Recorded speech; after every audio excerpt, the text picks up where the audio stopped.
Hey,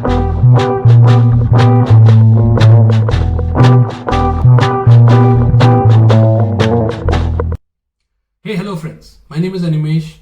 Today we are going to talk about bonds and debentures. What are the similarities? What are the differences? Let's first look at their origins.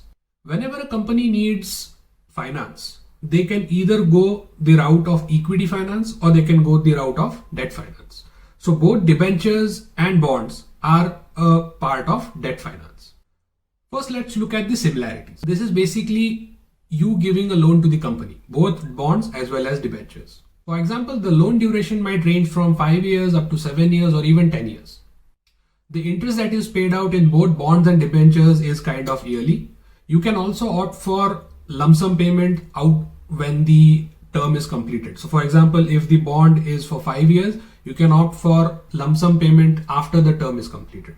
The interest is accumulated and once the entire term is complete, you get the amount. Similar with debentures.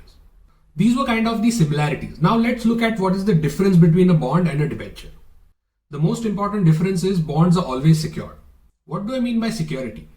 Here the security is the guarantee that the bank is undertaking from you in order for loan repayment.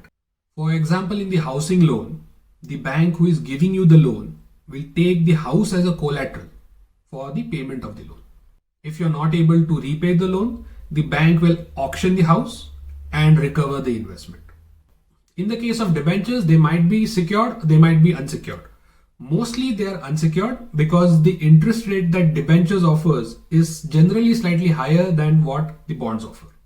Bonds are issued by the financial institutions as well as the corporates, whereas if you look at debentures, generally 99% usually they are only issued by corporates.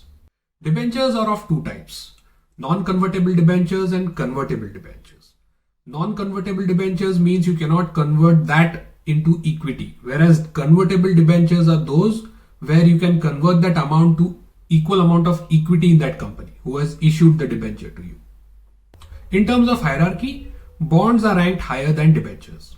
What do I mean by that? For example, if a company goes bankrupt and it has to pay out all the outstanding liabilities, then the first preference will always be given to bonds. Second preference then comes to debentures.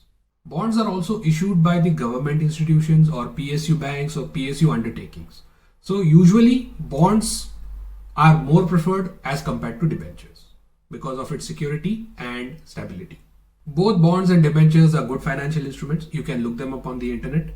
Hope this video was informative enough. Hit that thumbs up on the video. Start early and invest now. Cheers.